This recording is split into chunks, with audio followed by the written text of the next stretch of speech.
ప్రేమ కోసం ప్రాణాలు తీసేందుకు వెనకాడని జంట ఇప్పుడు అదే హత్య కేసులో తమను తాము కాపాడుకునేందుకు ఒకరిపై ఒకరు ఆరోపణలు చేసుకుంటున్నారు.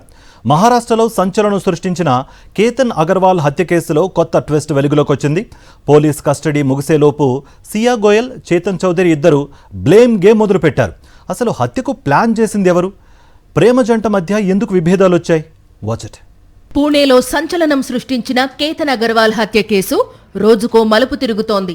ఈ కేసులో ప్రధాన నిందితులు సియా గోయల్, చేతన్ చౌదరి ఇప్పుడు పోలీసుల ముందు పరస్పరం ఆరోపణలు చేసుకుంటున్నారు. కస్టడీ ముగిసేలోపు తమపై హత్య కుట్ర ఆరోపణలు తగ్గించుకునేందుకు ఇద్దరు ఒకరినొకరు ప్రధాన నిందితులుగా చూపించే ప్రయత్నం చేస్తున్నారు. పోలీసుల విచారణలో సియా గోయల్ కీలక విషయాలు వెల్లడించినట్లు సమాచారం. తాను చేతన్తో ప్రేమలో ఉన్నానని, కుటుంబ సభ్యులు కేతన్ అగర్వాల్తో తన పెళ్లి నిశ్చయించారని తెలిపింది.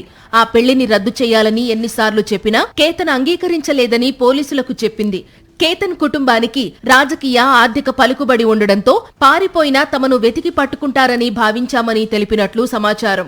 మొదట ఇద్దరు కలిసి పారిపోయి పెళ్లి చేసుకోవాలని ప్లాన్ చేసినప్పటికీ కుటుంబ పరువు, సామాజిక ఒత్తిడి కారణంగా సియా వెనక్కి తగ్గిందని దర్యాప్తులో వెల్లడైంది.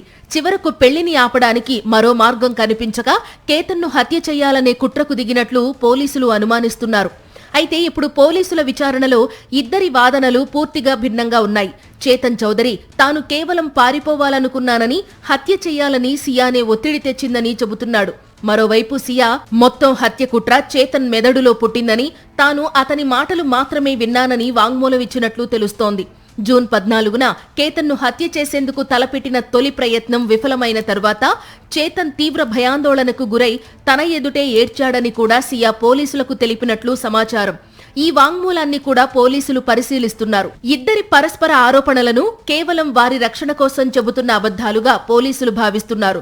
జూన్ 29తో పోలీస్ కస్టడీ ముగియనుండడంతో అప్పటిలోపు ఇద్దరూ కలిసి హత్యకు కుట్ర పన్నారని నిరూపించే పక్కా ఆధారాలను కోర్టులో సమర్పించాల్సిన అవసరం ఉందని భావిస్తున్నారు.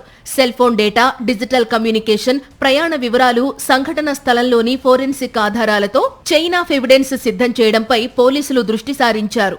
ప్రేమ పేరుతో మొదలైన బంధం చివరకు హత్య కేసులో పరస్పర ఆరోపణల వరకు చేరింది. ఇప్పుడు పోలీసుల ముందున్న అసలు సవాలు ఎవరి మాట నిజమో నమ్మడం కాదు, ఇద్దరూ కలిసి హత్యకు కుట్ర పన్నారని చట్టబద్ధమైన ఆధారాలతో నిరూపించడమే. జూన్ 29లోపు దర్యాప్తు ఎలాంటి మలుపు తిరుగుతుందో చూడాలి. మరిన్ని అప్డేట్స్ కోసం ఛానల్ను సబ్స్క్రైబ్ చేయండి. నోటిఫికేషన్స్ కోసం బెల్ ఐకాన్ పై క్లిక్ చేయండి.